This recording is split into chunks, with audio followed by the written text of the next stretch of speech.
नमो भगवते वासुदेवाय। चैत्र माह की कृष्ण पक्ष की एकादशी तिथि को पाप मोचनी एकादशी का व्रत करने का विधान है। सनातन धर्म में एकादशी व्रत का विशेष महत्व है। एकादशी का व्रत करने से विष्णु जी के साथ लक्ष्मी जी की भी खास कृपा मिलती है। प्रत्येक माह में 2 बार एकादशी तिथि आती है, एक शुक्ल और दूसरा कृष्ण पक्ष में। सभी एकादशी व्रत के नाम अलग अलग होते हैं। ऐसे ही चैत्र माह की कृष्ण पक्ष की एकादशी तिथि को पाप मोचनी एकादशी का व्रत रखा जाता है। इस दिन जातक व्रत रखकर भगवान विष्णु जी और माता लक्ष्मी जी की विधि पूर्वक पूजा करते हैं। ऐसा करने से भक्तों को सभी मनोकामनाएं पूर्ण करती हैं और घर में सुख समृद्धि बनी रहती है। एकादशी व्रत का पारण दूसरे दिन यानी सूर्योदय के बाद द्वादशी तिथि में किया जाता है। आइए अब श्रवण कर लेते हैं पाप मोचनी एकादशी की पावन कथा का। अर्जुन ने भगवान श्री कृष्ण जी से कहा, हे मधुसूदन, आपने फाल्गुन मास के शुक्ल पक्ष की एकादशी अर्थात अमल की एकादशी के बारे में विस्तार पूर्वक बतलाया। चैत्र माह के कृष्ण पक्ष में आने वाली एकादशी का क्या नाम है तथा उसकी विधि क्या है? कृपया करके आप मेरी बढ़ती हुई जिज्ञासा को शांत करें। भगवान श्री कृष्ण जी ने कहा, हे अर्जुन, चैत्र मास के कृष्ण पक्ष की एकादशी को पाप मोचनी एकादशी के नाम से जाना जाता है। एक बार की बात है, पृथ्वीपति राजा मानधाता ने लोमेश ऋषि देव जी से यही प्रश्न किया था जो तुमने मुझसे किया है। अतः जो कुछ भी ऋषि लोमेश जी ने राजा मानधाता को बतलाया वही मैं तुमसे कह रहा हूँ। राजा मानधाता ने धर्म के गुह्यतम रहस्यों के ज्ञाता महर्षि लोमेश जी से पूछा, हे ऋषि श्रेष्ठ, मनुष्यों के पापों का मोचन किस प्रकार संभव है? कृपया कर कोई ऐसा सरल उपाय बतलाएं जिससे सभी को सहज ही पापों से छुटकारा मिल जाए। तब महर्षि लोमेश जी ने कहा, हे नरपति, चैत्र मास की कृष्ण पक्ष की एकादशी का नाम पाप मोचनी एकादशी है।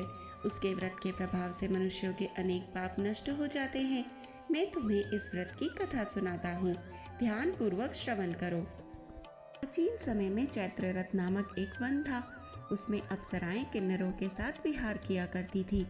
वहाँ सदैव बसंत का मौसम रहता था, अर्थात उस जगह सदा नाना प्रकार के पुष्प खिले रहते थे। कभी गंधर्व कन्याएं विहार किया करती थी, कभी देवेंद्र अन्य देवताओं के साथ क्रीड़ा किया करते थे। उसी वन में मेधावी नाम के एक ऋषि भी तपस्या में लीन रहते थे। वे शिव भक्त थे। एक दिन मंजू घोषा नामक एक अप्सरा ने उनको मोहित कर उनकी निकटता का लाभ उठाने की चेष्टा की। इसलिए वह कुछ दूरी पर बैठकर वीणा बजाकर मधुर स्वर में गाने लगी। उसी समय शिव भक्त महर्षि मेधावी जी को कामदेव भी जीतने का प्रयास करने लगे। कामदेव ने उस सुंदर अप्सरा को भ्रू का धनुष बनाया, कटाक्ष को उसकी प्रत्यंचा बनाई और उसके नेत्रों को मंजू घोषा अप्सरा का सेनापति बनाया। इस तरह कामदेव अपने शत्रु भक्त को जीतने को तैयार हुआ। उसी समय महर्षि मेधावी जी भी युवा अवस्था में थे और काफी हष्ट पुष्ट थे। उन्होंने यज्ञोपवीत तथा दंड धारण किया हुआ था। वे दूसरे कामदेव के समान ही प्रतीत हो रहे थे। उस मुनि को देखकर कामदेव के वश में हुई मंजू घोषा ने धीरे धीरे मधुरवाणु से वीणा पर गायन शुरू किया तो महर्षि मेधावी जी भी मंजू घोषा के मधुर गान पर तथा उसके सौंदर्य पर मोहित हो गए। वह अप्सरा मेधावी मुनि को कामदेव से पीड़ित जानकर उनसे आलिंगन करने लगी। महर्षि मेधावी जी उसके सौंदर्य पर मोहित होकर शिव रहस्य को भूल गए और काम के वशीभूत होकर उसके साथ रमन करने लगे। काम के वशीभूत होने के कारण मुनि देव जी को भी उस समय दिन रात का कुछ भी ज्ञान न रहा और काफी समय तक वे रमन करते रहे। तद उपरांत मंजू घोषा उस मुनि देव जी से बोली, हे ऋषिवर, अब मुझे बहुत समय हो गया है, अतः आप मुझे स्वर्ग जाने की आज्ञा दीजिए। अप्सरा की बात सुनकर ऋषि ने कहा, हे मोहिनी, संध्या को ही तो आई हो, प्रातःकाल होने पर चली जाना। ऋषि के ऐसे वचनों को सुनकर अप्सरा उनके साथ रमन करने लगी। इसी प्रकार दोनों ने साथ साथ बहुत समय बिता लिया। मंजू घोषा ने एक दिन ऋषि से कहा, हे विप्र, अब आप मुझे स्वर्ग जाने की आज्ञा दीजिए। मुनि ने इस बार भी वही कहा। रूपसी, अभी ज़्यादा समय व्यतीत नहीं हुआ है, कुछ समय और ठहरो। मुनि की बात सुन अप्सरा ने कहा, हे ऋषिवर, आपकी रात तो बहुत लंबी है। आप स्वयं ही सोचिए कि मुझे आपके पास आए कितना समय हो गया। अब और ज़्यादा समय तक ठहरना क्या उचित है? अप्सरा की बात सुन मुनि को समय का बोध हुआ और वह गंभीरता पूर्वक विचार करने लगे। जब उन्हें समय का ज्ञान हुआ कि उन्हें रमन करते 57 वर्ष व्यतीत हो चुके हैं, तो उस अप्सरा को वह काल का रूप समझने लगे। इतना ज्यादा समय भोग विलास में व्यर्थ चला जाने पर उन्हें अत्यंत क्रोध आया। अब वह भयंकर क्रोध में जलते हुए उस तप नाश करने वाली अप्सरा की तरफ भ्रिकुटी तान कर देखने लगे। क्रोध से उनके अधर कांपने लगे और इंद्रियां बेकाबू होने लगी।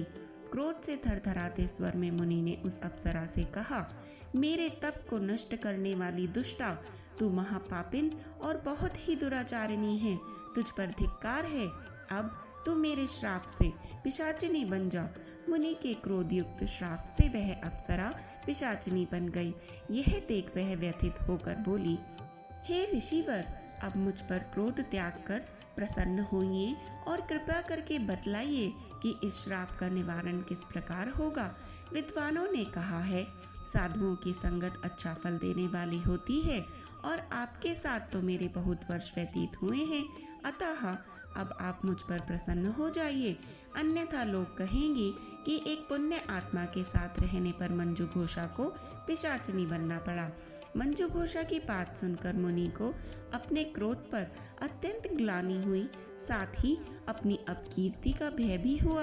अतः पिशाचिनी बनी मंजू घोषा से मुनि ने कहा, तूने मेरा बड़ा बुरा किया है, किंतु फिर भी मैं तुझे इस श्राप से मुक्ति का उपाय बतलाता हूँ। चैत्र मास के कृष्ण पक्ष की जो एकादशी है, उसका नाम पाप मोचनी है। उस एकादशी का उपवास करने से तेरी पिशाचिनी की देह से मुक्ति हो जाएगी। ऐसा कहकर मुनि ने उसको व्रत का सब विधान समझा दिया। फिर अपने पापों का प्रायश्चित करने के लिए वे अपने पिता च्यवन ऋषिदेव जी के पास चले गए। च्यवन ऋषिदेव जी ने अपने पुत्र मेधावी को देखकर कहा, पुत्र, तूने ऐसा क्या किया कि तेरे सभी तप नष्ट हो गए हैं, जिससे तुम्हारा समस्त तेज भी मलिन हो गया है।